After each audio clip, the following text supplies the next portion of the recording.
Hey, finto! Finta!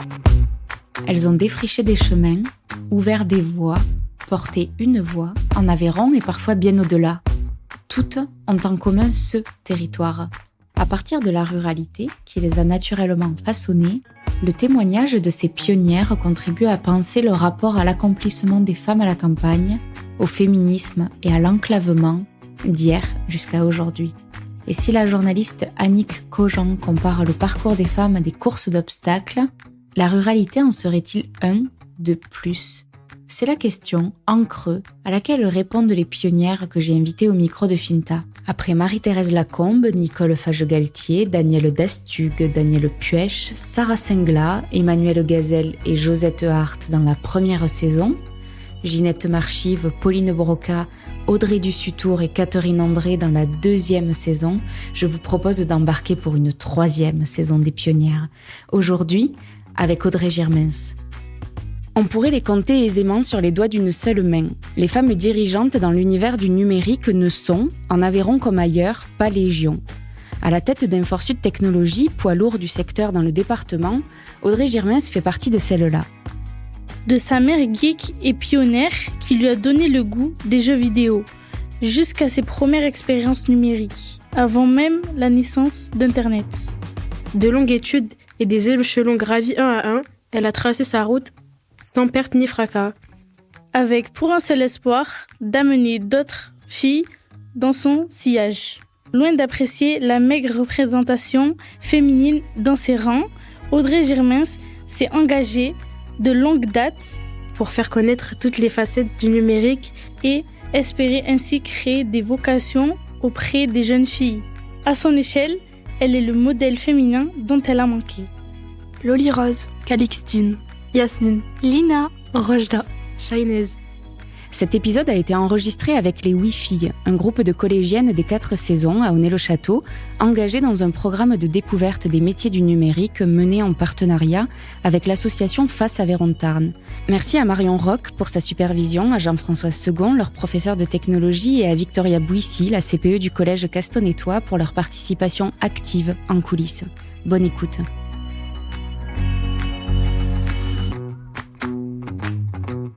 Pour commencer, nous voudrions vous demander pourquoi. Pourquoi avez-vous accepté de jouer ce jeu aujourd'hui avec nous et de répondre à nos questions ? C'est un engagement qui me suit depuis plusieurs années. J'ai eu la chance de profiter, on va dire, de l'ascenseur social. Et donc, je trouve normal de rendre à la société ce qu'elle m'a rendu. Ça, c'est un premier objectif. Et le deuxième objectif, c'est que je travaille dans le milieu du numérique et que nous sommes très peu de femmes dans le milieu numérique, probablement parce qu'il y a une difficulté sur l'image et la représentation des femmes dans l'informatique. Et du coup, je trouve normal de témoigner, de participer à des événements et d'être là avec vous pour vous expliquer comment fonctionnent les femmes dans le milieu de l'informatique, par exemple. Est-ce que c'est Audrey Girmens qui nous parle ou la directrice d'Inforsud Technologies ? Ah, ça c'est difficile. Dans l'entreprise, je leur fais souvent la blague à mes collaborateurs de savoir avec quelle casquette je parle, parce qu'il y en a plusieurs. Et donc entre Audrey Girmens et la directrice générale, c'est à la fois les deux. Il y a toujours un peu de personnel, mais il y a aussi de la représentation de l'entreprise. Mais l'engagement, il est surtout personnel. Je suis pas sûre que d'autres directeurs dans le milieu informatique feraient la même chose ou d'autres directrices dans d'autres milieux feraient la même chose. Donc c'est avant tout d'abord un engagement personnel. Si l'on remonte dans le temps et que l'on se retrouve au début des années 90, vous aviez notre âge, 14 ans. Il ressemblait à quoi le numérique à cette époque-là ? Waouh ! À rien. Au collège, on n'avait pas d'informatique. Alors moi, j'ai découvert l'informatique avec un enseignant en CM2, qui était passionné par, on ne disait pas encore l'informatique ou les nouvelles technologies, par les ordinateurs. Et il avait monté, un peu comme vous avec le groupe Wi-Fi, un petit groupe avec des élèves qui s'intéressaient. Et après les cours, il nous faisait découvrir les ordinateurs et le langage de programmation basique, C'est une espèce de tortue qui se déplaçait. Et je faisais ça en CM2. Mon papa était intéressé, était proche de cet enseignant. Et du coup, on a eu un premier ordinateur. Alors, il faut imaginer, regarder les vieux films, des gros tubes cathodiques avec des disquettes dures à l'époque. Il y avait déjà Windows, mais c'était un truc qui ressemble pas à ce qui ressemble aujourd'hui. Et c'est comme ça que j'ai commencé à faire un peu d'informatique. Mais au départ, c'était quand même pour jouer. Hein. Donc, je faisais du solitaire, des jeux qui existent encore sur le PC. Voilà. Vous, quel est votre premier souvenir avec le numérique? À quel moment l'avez-vous découvert? Alors, le numérique, on peut y mettre des trucs super larges derrière. Donc, il y a cette histoire avec mon prof de CM2 et ce premier ordinateur et ce langage de programmation en basique. Et après, je vais peut-être vous faire rire, mais ma maman est passionnée par les jeux vidéo.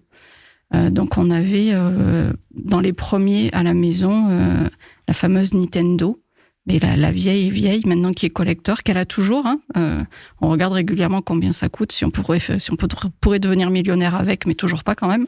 Et donc, j'ai joué au premier Zelda, toute petite. Et si on met le numérique si on met les jeux vidéo dans le numérique et toute cette partie ordinateur, ben voilà mes premières expériences sur le numérique.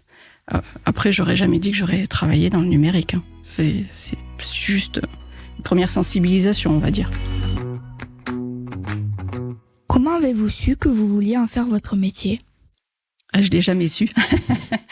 C'est un parcours, c'est des opportunités. Même si j'avais touché un ordinateur petite ou que je jouais à des jeux vidéo, au collège, à votre âge, j'ai d'abord voulu devenir ornithologue, journaliste, jardinière, paysagiste. Puis après, comme c'était quand même très différent, je savais pas trop ce que je voulais faire. Au lycée, je savais toujours pas ce que je voulais faire. Par contre, je détestais la physique. Donc, j'ai vite arrêté la physique. J'ai pris une voie un peu transverse, médiane, autour de l'économie et la gestion. Et c'est quand j'ai intégré une école, après mon bac plus 2, que j'ai redécouvert finalement l'informatique et les métiers autour de l'informatique. Et c'est à ce moment-là que j'ai fait un choix en me disant je vais plutôt faire de l'informatique plutôt que de la gestion. Puis je me suis fait rattraper par la gestion à la fin. Vous avez parlé de l'ascenseur social. Qu'est-ce que vous entendez par l'ascenseur social que vous avez pris? Alors, je suis une des premières dans ma famille, côté paternel et maternel, à avoir eu le bac. Mes parents se sont rencontrés à Perpignan, dans ce qui s'appelait l'usine des poupées Bella. C'était d'anciennes poupées. Et donc, ma mère travaillait à la chaîne en tant que couturière sur ces poupées. Et après, mon père a fait un parcours dans la fonction publique. Il était douanier maritime, mais sans diplôme au départ. Et dans ma famille, il y avait très peu de diplômés. J'ai une cousine qui avait eu son bac juste avant moi. Donc mes parents étaient très fiers que leur fille aînée ait son bac. C'était un enjeu pour eux. Et alors faire une prépa, continuer dans des études supérieures et intégrer une école de commerce et ingénieur, c'était quasiment le Saint Graal. Donc c'est pour ça que je parle d'ascenseur social. Quand j'ai touché mon premier salaire, quand j'ai été embauchée pour la première fois, mon père était à la fois très fier, mais très vexé aussi, parce que j'ai gagné plus que lui. Voilà. Et vous en faisiez un objectif que de sortir d'une certaine classe sociale et d'aller vers une autre par les études, ou est-ce que ça s'est fait assez naturellement? Ça s'est fait naturellement. Enfin, c'est pas quelque chose, c'était pas un plan de carrière ou un objectif ou un enjeu, parce qu'on peut lire plein de trucs ou entendre plein de choses aujourd'hui dans la presse, les radios, les médias, quand on voit les parcours des start-upers qui rêvent de devenir milliardaire ou quoi que ce soit. Ça n'a jamais été un objectif en propre. Moi, j'aime bien dire aux collaborateurs, si je fais ce travail-là, c'est parce que j'arrive le matin avec plaisir, en chantant et en ayant la banane. Bon, c'est pas tous les jours facile, on est d'accord, mais c'est ça qui me motive. Donc, j'avais pas cet objectif-là, ça s'est fait naturellement. Puis après, j'ai eu de la chance aussi, j'ai été toujours très bonne élève. Donc, j'ai suivi quelque part le parcours, j'ai été bien conseillée par des enseignants à un moment donné. Donc j'ai suivi le truc et puis ça m'allait bien et ça me fait plaisir encore. Vous avez grandi à Perpignan, où vous avez débuté votre scolarité jusqu'à décrocher un bac S. Vous avez ensuite été diplômé des Mines de Paris comme ingénieur informatique. Et c'est d'abord pour la carrière de votre époux que vous posez un pied en Aveyron. De responsable du cloud à Infor Sud, en 2009, vous êtes donc devenue directrice générale en 2016. Qu'est-ce qui vous plaît le plus dans votre métier aujourd'hui ? La diversité. Je sais jamais de quoi va être fait ma journée, même si j'ai un planning bien rempli, un agenda avec des réunions et plein de sujets différents. Donc le métier d'un directeur général ou une directrice générale, parce que c'est le même, qu'il soit masculin ou féminin, c'est de donner le cap à ses équipes, à ses collaborateurs. C'est un peu comme le commandant sur un bateau. On part du port, on va aller à un autre endroit, mais il faut déjà définir à quel port et comment on va y aller, par quelle route on va passer. Et puis, il faut pouvoir gérer les réserves qu'on va avoir, comment on va mobiliser les différents matelots dans le bateau. Est-ce qu'on a assez... je vais prendre des vieux bateaux de charbon, par exemple, pour faire avancer le bateau. Et c'est un peu la même chose quand on est directeur général. On organise en fait le fonctionnement des équipes pour que tout se passe bien. Mais il y a toujours des surprises. Donc sur une journée, je peux passer du temps avec mon comptable pour parler gestion, facture des clients, facture des fournisseurs, signer des documents justement pour pouvoir payer des fournisseurs, par exemple. L'heure d'après, je vais travailler avec les équipes techniques sur une réponse à un appel d'offres que je vais relire pour savoir à combien on va engager la société et qu'est-ce qu'on est en capacité de faire. Et puis, comme j'ai quand même un côté un peu geek quelque part, j'ai gardé la main sur un certain nombre d'outils et de temps en temps, j'ai des collaborateurs qui m'appellent pour paramétrer une fonctionnalité, ce genre de choses. Donc, j'ai des journées qui sont très variées et c'est ça qui m'amuse parce que je pense, pour me connaître un peu plus avec l'âge, que la routine m'ennuie, donc j'aime bien les surprises, et c'est ça qui est enrichissant dans le métier. Vous êtes très engagé dans la diversité en entreprise, pour que les femmes soient aussi plus nombreuses dans les métiers du numérique. Observez-vous une évolution ? Êtes-vous plutôt optimiste sur ce sujet ? La part des femmes diminue tous les ans. Il y a de moins en moins de jeunes filles qui choisissent des formations autour du numérique. Du coup, il y a des programmes de reconversion pour ramener des femmes après dans le numérique par la suite. Mais c'est assez pessimiste et c'est aussi pour ça que je suis là, pour essayer d'expliquer qu'il y a un intérêt. Je le redis régulièrement, on peut faire plein de métiers très enrichissants dans le milieu de l'informatique. C'est un peu comme en médecine, il y a plein de spécialités différentes. On peut aussi sauver le monde quand on fait de l'informatique. On parle beaucoup d'intelligence artificielle, travailler dans de la médecine et ainsi de suite. Donc j'espère qu'en développant et en expliquant à chaque fois ces différentes options, on amènera un peu plus de femmes dans le numérique. Vous parliez donc aussi du fait qu'il n'y a toujours pas assez de femmes dans les métiers du numérique. Comment vous l'expliquez ? Qu'est-ce qui coince encore ? Il y a toujours l'image un peu geek quelque part du numérique où on imagine que quand on est informaticien, pour schématiser, on est derrière un PC toute la journée et qu'on rencontre personne. En fait, non, déjà il y a une équipe autour de nous. Quel que soit le métier et le niveau, en fait, dans l'informatique, il y a toujours une équipe autour, des gens avec qui aller prendre un café, partager un déjeuner, des problématiques. Il y a des clients avec qui on est au téléphone, mais qu'on va voir aussi régulièrement sur site. Chez nous, les collaborateurs, 2 à 3 jours par semaine, ils sont chez les clients. Ils sont pas derrière un PC. Alors, ils travaillent sur des claviers et des écrans, ok, mais ils sont en contact avec eux, ils vont prendre le café avec eux, ils vont manger avec eux, ils vont essayer de comprendre comment fonctionne l'entreprise et ainsi de suite.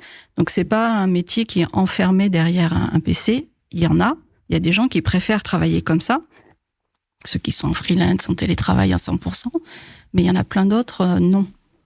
On est vraiment en contact des clients. Puis un deuxième aspect, c'est que pour l'avoir été vue petite, moi j'ai parlé quand j'étais au collège, je voulais être journaliste, ornithologue, jardinière paysagiste. Avant, je voulais être maîtresse d'école et infirmière, comme beaucoup de petites filles à un moment donné, avec cette idée de soigner, d'être dans ce qu'on appelle le care. Mais dans l'informatique, on peut l'être aussi parce qu'il y a toutes les avancées médicales qui se font aujourd'hui avec des outils informatiques. Et s'il n'y a pas des informaticiens pour travailler dans des laboratoires de recherche, ça avance pas non plus. Donc il y a aussi tous ces métiers-là qui sont pas forcément mis en avant parce qu'on le voit pas à la télé, on n'entend pas parler dans les journaux ou à la radio. Mais je suis pas la meilleure pour en parler parce que j'ai pas touché moi cette partie-là. Et ça veut dire que depuis que vous travaillez, vous observez pas une évolution alors de ce côté-là? Non, c'est-à-dire carrément que les pas. modèles que vous avez pas eus, vous avez pas l'impression de les voir aujourd'hui pour les jeunes filles, et c'est peut-être sur là que vous endossez aujourd'hui? Ouais, parce que on a encore, il y a vraiment encore, quand on regarde des films, il y a cet informaticien qui est derrière son PC, même dans les séries policières là, les NCIS et New York, Miami, enfin plein d'autres séries. Il y a toujours l'informaticien. Parfois, il y a une informaticienne, mais elle est dans son laboratoire, derrière ses écrans, et elle sort jamais. Donc, il y a quand même un problème de représentativité, et ça porte préjudice, je pense, à un moment donné, à nos métiers. Donc, je suis là pour ça. Ouais. Est-ce que vous pouvez juste nous rappeler, Audrey, une dernière fois, la proportion de femmes chez M4 Sud? On est 34%, je crois, au dernier chiffre. Mais si on enlève les commerciales, la RH, on va tomber à 15-20%. Ouais, 15% dans les métiers techniques. Ok. C'est une proportion qu'on retrouve dans les écoles de tous les métiers? Non, on est bien meilleur que dans les écoles et dans d'autres entreprises. Sur les dernières promotions, je vais prendre l'IUT de Rodez, par exemple. Je crois qu'ils sont une quarantaine. Il doit y avoir 2 filles. À 3IL, l'école d'ingénieurs, ils doivent être 35. Elles sont peut-être 3, voilà. Donc, c'est pas beaucoup. Est-ce que le fait d'être une femme a été, un jour dans votre parcours, un obstacle? Parfois un peu de sexisme, il faut appeler un chat un chat. Je me souviendrai toujours, et ça m'a marqué, c'est aussi pour ça que je suis là. J'avais 24 ans, donc je venais de finir mon école. J'étais sur une première mission chez un client. Donc je travaillais à Paris à l'époque, dans une grande entreprise qui travaille toujours dans le télécom. Et j'avais cette mission d'être chef de projet, donc d'encadrer une équipe de développeurs.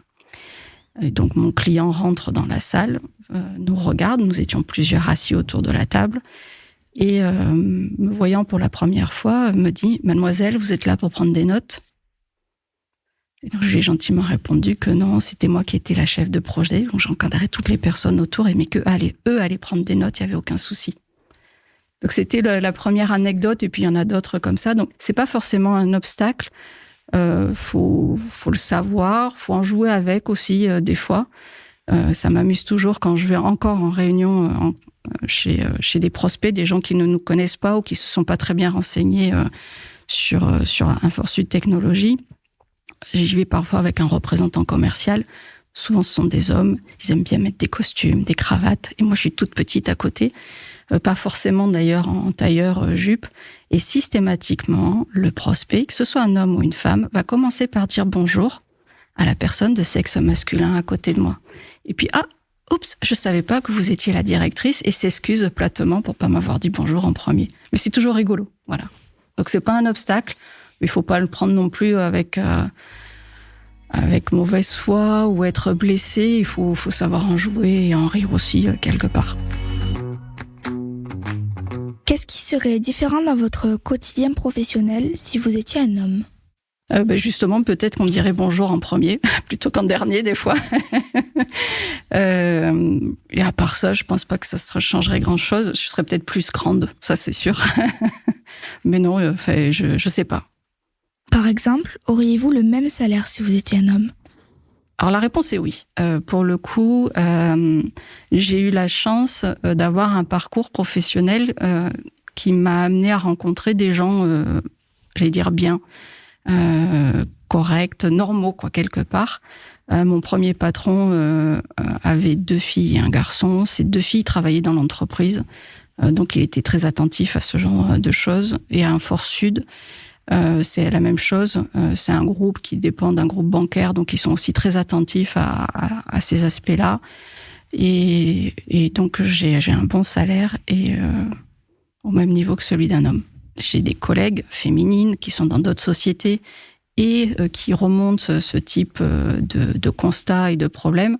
Donc moi, j'y suis vigilante. Audrey, nous arrivons à la fin de notre échange et nous avons 2 dernières questions pour vous. Tout d'abord, quels ont été vos modèles qui vous ont inspiré ou qui continuent de vous inspirer aujourd'hui ? Waouh, c'est compliqué. J'ai pas eu de modèle. Enfin, je sais pas. J'avais pas préparé cette question-là, mais c'est normal. Un modèle.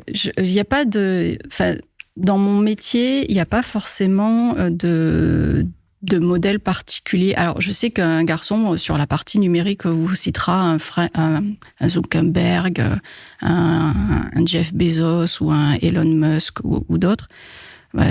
Côté féminin, on n'a pas ces grandes figures, donc j'ai pas de modèle en particulier. J'ai plutôt essayé de prendre ce qui me plaisait chez les personnes que j'ai rencontrées tout au long de mon parcours professionnel. J'ai parlé de mon premier patron. Il était attentif à cette mixité, mais il était aussi très heureux de payer, par exemple, beaucoup d'impôts parce que ça rendait à la société ce qu'il avait pu avoir à un moment donné. Donc, dans chaque rencontre que j'ai pu faire, j'ai plutôt pêché les points qui m'intéressaient, qui me parlaient, qui faisaient écho à ce que je suis. Donc, j'ai pas un modèle unique ou une idole ou je suis pas fan de quelqu'un, mais je vais plutôt essayer d'aller prendre ces petits trucs-là chez les uns et les autres.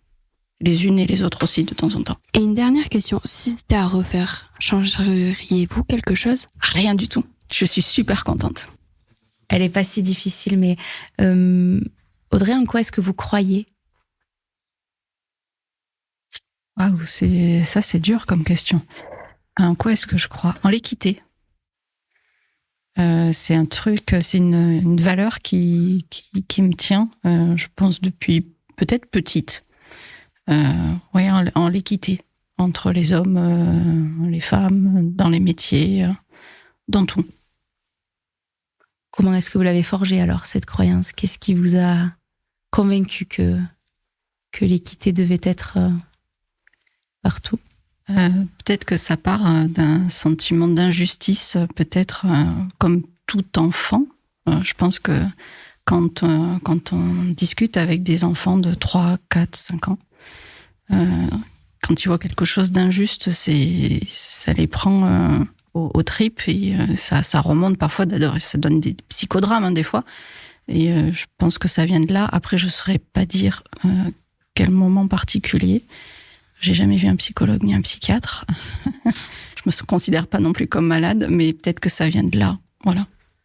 Audrey, merci beaucoup pour le temps que vous nous avez accordé aujourd'hui et à bientôt. Merci à vous. Audrey, est-ce que vous avez quelque chose à ajouter à destination des Wi-Fi peut-être ? Faut pas avoir peur, faut y aller.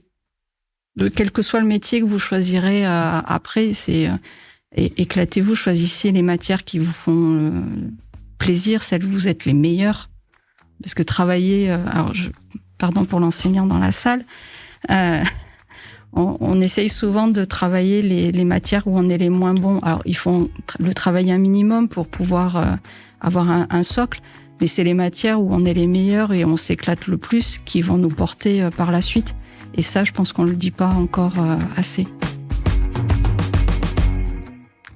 Vous êtes arrivés au bout de ce nouvel épisode de la saison 3 de Finta. J'espère qu'il vous a plu et que cette conversation avec Audrey Girmens ouvre votre champ des possibles comme il a ouvert le mien. Vous pouvez prolonger le plaisir en découvrant ou en redécouvrant les femmes pionnières de la première saison sur www.fintapodcast.fr ou sur votre appli de podcast préféré. Il suffit de remonter un tout petit peu le temps. Finta est un podcast écrit, réalisé et produit par moi-même, Lola Cross. Il est mixé par Mathieu Viguier du studio Cued. Si vous appréciez Finta et que vous souhaitez soutenir ce travail indépendant, parlez-en autour de vous. C'est le meilleur soutien que vous puissiez apporter au podcast. Vous pouvez suivre toute son actualité sur www.fintapodcast.fr, sur les réseaux sociaux avec finta.lepodcast et aussi vous abonner à la newsletter pour recevoir les nouveaux épisodes directement dans votre boîte mail. À très bientôt.